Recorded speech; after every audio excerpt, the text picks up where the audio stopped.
Stormy Sweitzer, everybody. Okay. Oh, boy. So, fun fact, when you're giving a talk on wonder and anxiety, you can't do this without having a little panic attack before your day starts and taking a little wonder walk to alleviate some of the stress. I want to thank Thomas for inviting me to this. It was a really amazing surprise to get an email in January asking me to come and talk about wonder. And I'm honored to be here with you today. I've been to a few of the Creative Morning talks and always find them to be fascinating, inspiring, and really energizing. I also want to do a quick shout out.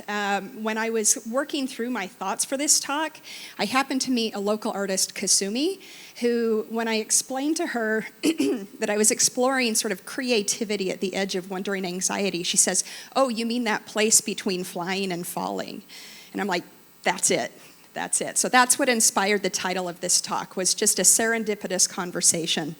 So I'm going to start this story kind of where a lot of the most impactful stories of my life have happened, which is in a place of angst. It just seems to be like where all the good stuff happens, even when it feels like crap, right? 7 years ago, I went through a period of extreme, let's say, grief. I had to put both of my dogs down in the space of 6 weeks, lost my father-in-law, shut down a business that I was very emotionally and identity entwined with, and then I had a family issue come up that was really challenging for my extended family. So I was experiencing grief and shock and confidence issues and having to be a bedrock for my family all at the same time. And it was all I could do to keep my head above water. I was really struggling.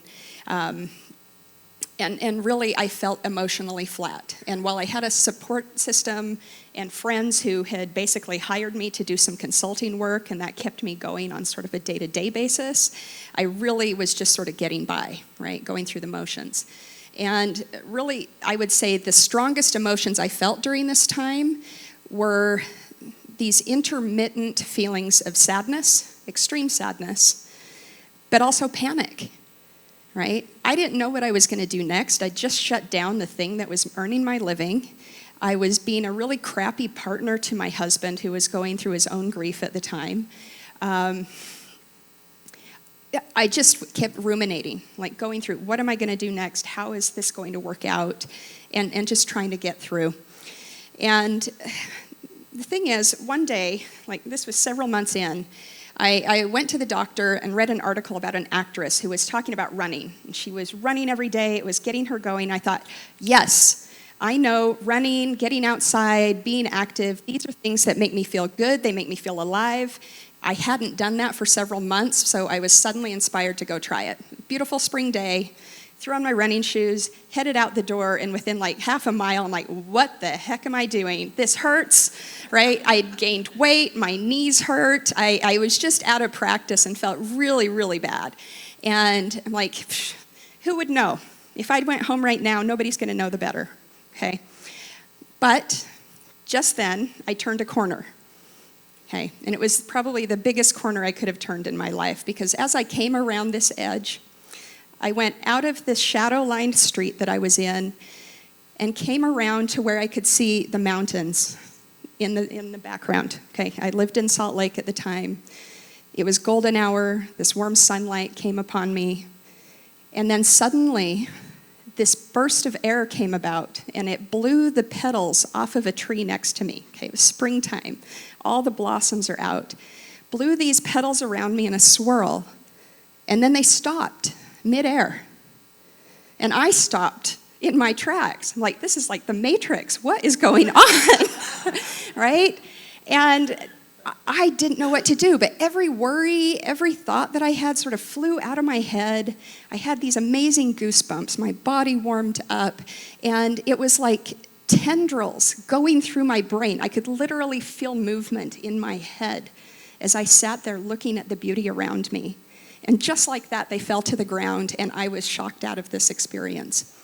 But I had so much energy. It so motivated me in that moment that I ran another 4 miles that day.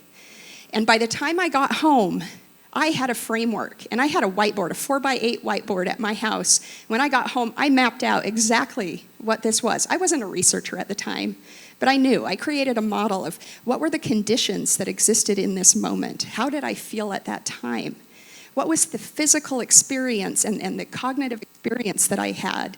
What emotion did that evoke in me, and what did it inspire me to do? And to be honest, it was crazy. It sent me down a rabbit hole for the next month of trying to figure out what I had just experienced.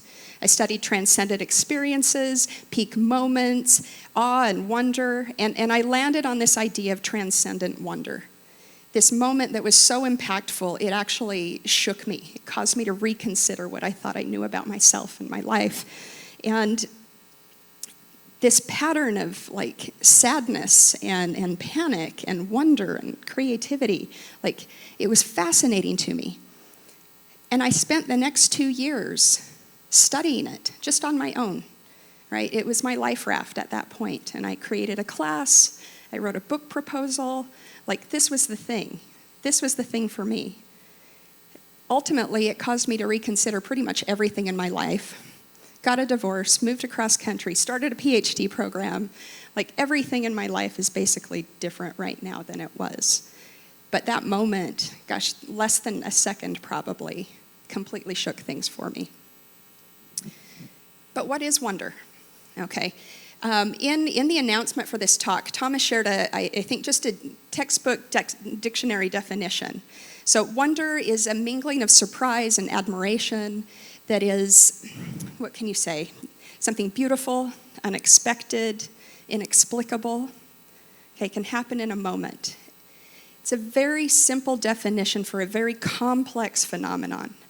A phenomenon that has driven philosophers to study what is this ineffable thing that causes us to want to create, to connect, to appreciate life for millennia. From Lao Tzu and Socrates, it goes on, and it's inspired scientists and artists and philosophers and theologians for years. It drives many of us in our educational process. Okay, wonder is very complex. It can be cognitive. We can experience. It's an embodied experience at times. Emotional. Can even be spiritual. It can show up in many, many different ways. What I experienced, I haven't experienced it to that degree or magnitude ever again. Okay, sometimes it's just a simple fluttering of leaves that we see that tickles our sense of wonder. Okay, so it shows up in different ways, can be caused by many different things which are often unique to the experiencer. It can be in different levels of magnitude. I think really though, it's difficult. Like the definition says, it's inexplicable. It's difficult to capture the experience because it is so personal. To simplify it, though, I think I would like to share maybe 4 ways that it commonly shows up. One is appreciative. So when we appreciate or have wonder that's driven by appreciation, we're seeing something beautiful, something new. It might be that beautiful field of flowers. It might be going to the symphony and feeling those thrills and chills that come with hearing that music. We appreciate or wonder at a thing. There can be inquisitive wonder. And it's that spark that makes us wonder, gosh, can I eat this chocolate and not gain weight, at the same time? Or that says, wow, what was that? Why did that happen? It surprises us, it shocks us, and it makes us think about things differently and see things differently. I think these 2 kinds of wonder make up what I will call our sense of wonder, this thing that we often attribute to children and think wanes with age. But I think like with any muscle, wonder just requires practice. And we often forget that it's available to us to be used, okay? I think the other point I'd like to make with that is that we as adults often have a deeper capacity to consider our wonder. When it happens, we can use it. It can inspire us, can motivate us. These are the kinds of things I study in my PhD program. Like, how do we cultivate it for ourselves? How do we sustain it? How do we use it to inspire us and to inspire others? Okay, wonder is fascinating, it's powerful, and yet we disregard it at times. A third kind of wonder that I'd like to bring up is connective. Awe, I'm sure you're familiar with. We often confuse the 2 or conflate them. They're somewhat different, and with awe, we're often when we say we're in awe of something, it's often larger than life, and we might actually feel smaller in relation to it, a little bit distanced from it, as if it's unapproachable. Wonder actually brings us in connection at kind of a soul level with the object of our wonder. Okay, it's that connection, that caring, that concern. You might even experience it when you're falling in love. Okay, you wonder at this other person before you. It's a beautiful thing. And then the fourth kind of wonder I want to raise is ontological, which is a fancy way of saying being, existence. It's the very core of who we are, the essence of our humanity. And when we experience that kind of wonder, it can really challenge the way we see the world, the way we understand the world. It can be difficult, okay, because we think we know what we're seeing and maybe we don't, and it takes some time to sink in, and it can cause incredible change. So when I experienced those petals flying around me, I experienced all four of these, not just in that moment, but in the time afterwards, okay? Wonder can have a delayed effect and cause us to call things into question even later on as we reflect on our experience. I tried to recreate that. I spent months trying to figure out what the heck happened. What were the ingredients of that experience that would allow me to experience that matrix moment again? I never achieved it, but I think what I did was I learned that I had very specific things, conditions that I could immerse myself in that would help me connect with that sense of wonder. Okay?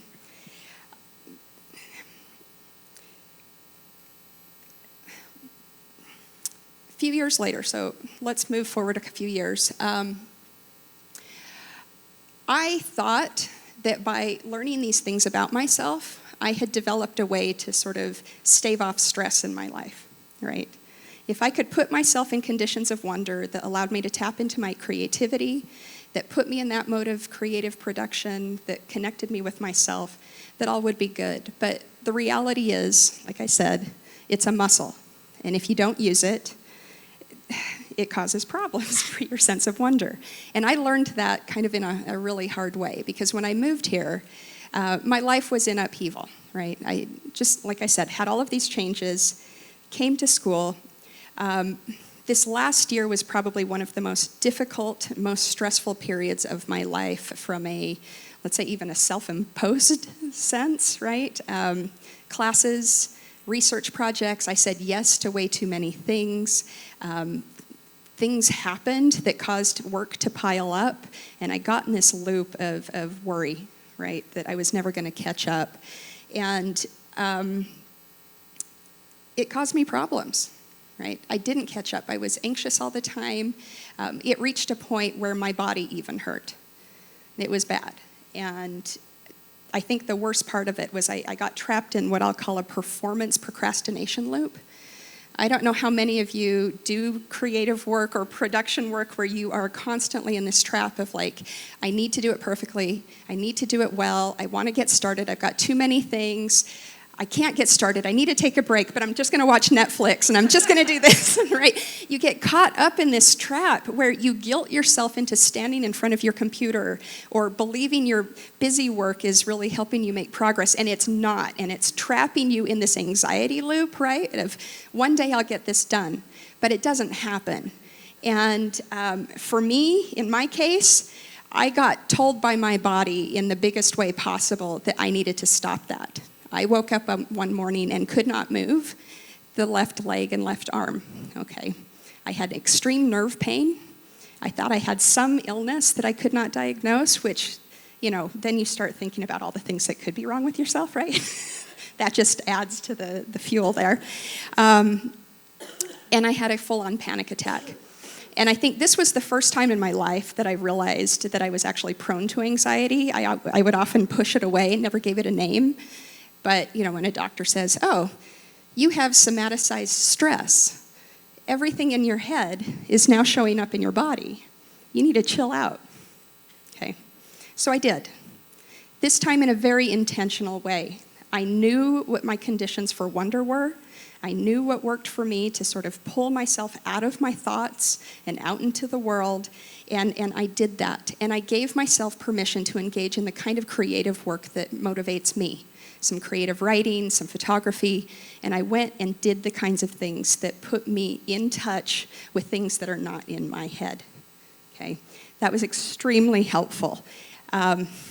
And, frankly, when Thomas said, hey, come talk about wonder, I was going to talk about all the beautiful things about wonder. But as a researcher and a writer who explores my own experiences, this connection between anxiety and wonder was far too much, right? Like, as soon as I put myself in wonder's way, I wrote 100 pages this February.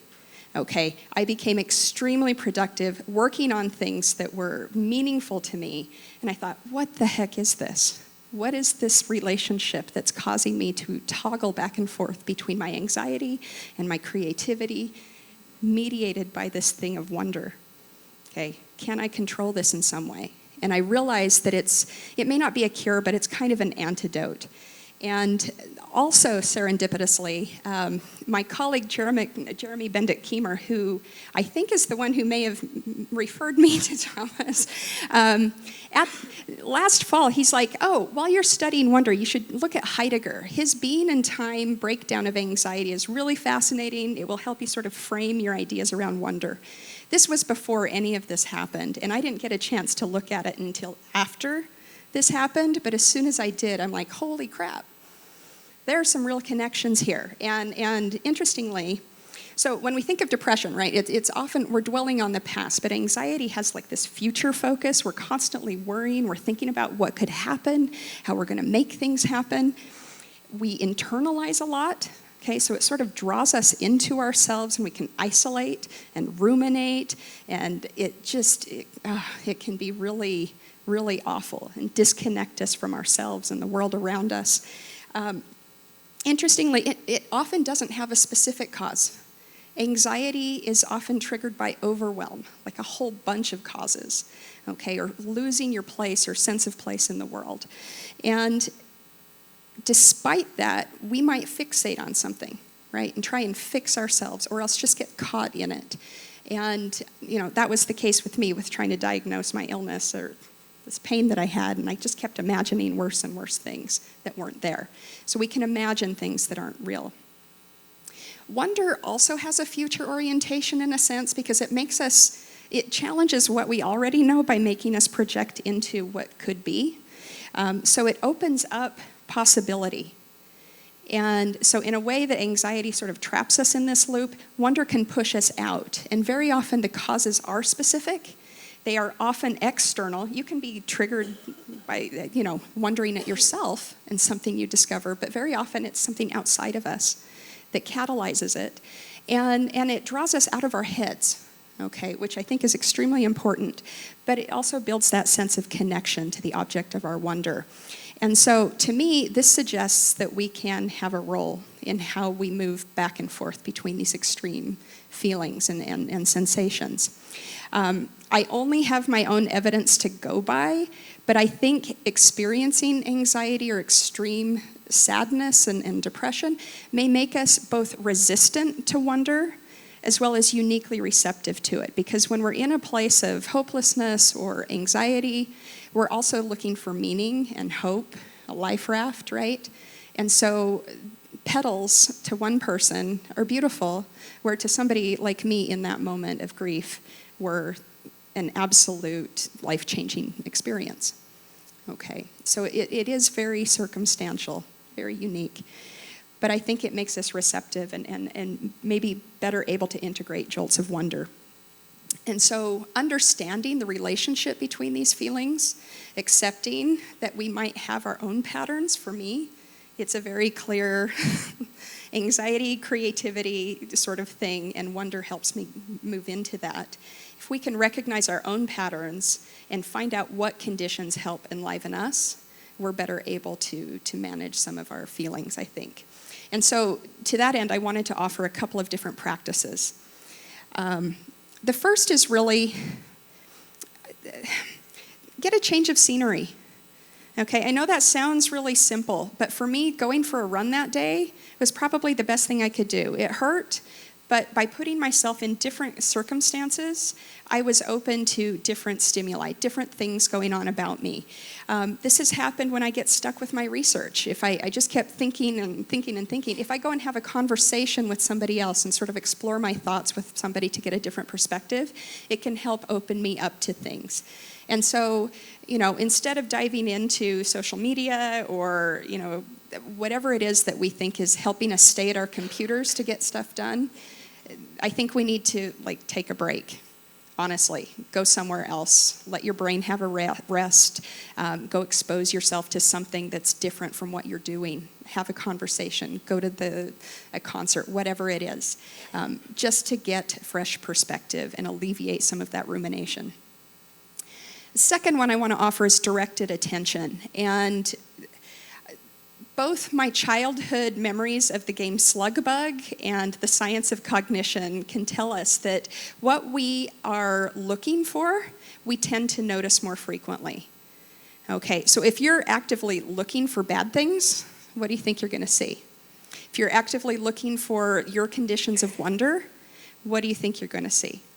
Okay, and so directed attention lets us focus on the specifics that really drive us, that make us that give us something to tee off of, right? And experience joy or pleasure or wonder, whatever the case may be. And so get in the practice of seeking out your conditions for wonder. Go after them. Put yourself in places. As I mentioned, I have a practice of photography. I will force myself to take breaks and notice the world around me and look for specific things. The flip side of directed attention is what I'll call wild perception. Okay, and this is a completely different kind of attention where there are all of these things available to be perceived in our environment, but we're sort of blind to them when we go about our busy day, right? But I challenge you to look at the shapes and shades, the scenery, the shadow, right? How do the qualities of sunlight change throughout the day as the sun moves through the sky? How does your skin feel with the morning dew versus in the heat of the sun? Okay, these little things, these minor sensations that we often ignore because they're just there. They're there all the time, and we just don't even recognize them. These are the kinds of things that can pull us out of our thoughts and maybe help us see something differently or new, experience life more fully, and really embrace all that there is to be experienced in this life. For me, I find that a really joyful thing. The last one I want to offer is what I'll call the practice of the pause. So I read an interview by Malcolm Gladwell many years ago where he said that people have lots and lots and lots of experiences, but we very rarely take time to reflect on them and make sense of them. Okay? When we make sense of our experience, we learn something about ourselves. We learn about what's happening in our lives. We discern patterns. Right? And so I really encourage you, not just with wonder, but with everything that is of importance to you, to stop, to reflect, to document or mark it in your body somehow. How did it make you feel? What did you think in that moment? What were the things going on that led to this particular experience? Right? So just pausing for a moment can be extremely helpful. And I find that also with conflict, right? So in a lot of the work I do around communication and leadership, people get stuck on things and they get so caught up in the emotion, they don't think about what led to the emotion. And so break it down, keep a journal, write down your thoughts, take a pause. None of these things are rocket science. Everything I'm saying is probably pretty consistent with most mindfulness practices, things you've probably heard before. So it's not that it's difficult to think about these things. The difficulty comes in the practice or in the doing of them. And so I really want to encourage you to try. And as a first step, I'd like you, with this beautiful view, this beautiful sunlight, all of this beautiful energy here, just to pause for a moment and think for yourself, what is there going on in your head, in the surroundings, in the conversations you've had this morning that made you see the world maybe just a little bit differently, or gave you a sense of beauty and connection to things? Just think about that for a moment.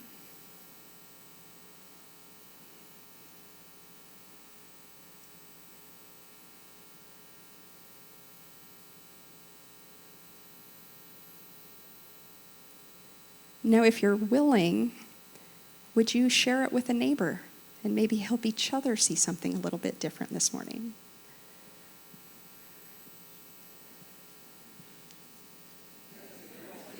Okay. Thank you. Yeah. I hope you learned something about yourselves or each other this morning. But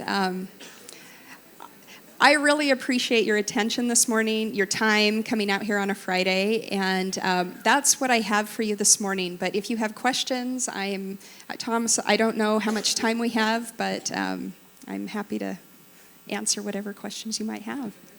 Yeah. Well, thank you.